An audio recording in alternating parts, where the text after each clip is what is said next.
आज रविवार आहे. रविवारच्या दिवशी आम्ही ख्रिश्चन लोक मोस्ट ऑफ द टाइम चर्चमध्ये जातो आणि उपवास करतो. उपवासाविषयी मी एक गोष्ट सांगतो तुम्हाला. बायबलमध्ये एक पुस्तक आहे, एस्थरचं पुस्तक. त्याच्यामध्ये भारत देशाचं नाव लिहिलेलं आहे आणि सर्वात मोठे जे वचन आहे बायबलमध्ये त्याच्या सुद्धा भारत देशाचं नाव आहे.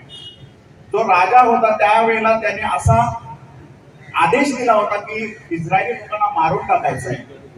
पण त्यावेळेला इस्रायली लोकांनी त्या राजाच्या विरुद्ध तलवार उपसली नाही, राजाच्या विरुद्ध बॉम्ब फेकले नाही, राजाच्या विरुद्ध शस्त्र उगारले नाहीत. पण इस्रायली लोकांनी काय केलं? इस्रायली लोकांनी, जी एस्थर राणी होती, तिने म्हटलं की आपण उपवास करूया. आणि ज्या वेळेला तिने उपवास केला आणि त्यांनी जो निर्णय घेतला उपवास करायचा, त्यावेळेला ज्या व्यक्तीने षडयंत्र रचलं होतं त्याचं नाव होतं हमान आणि मोर्देकेला तो फाशीवर लटकवणार होता.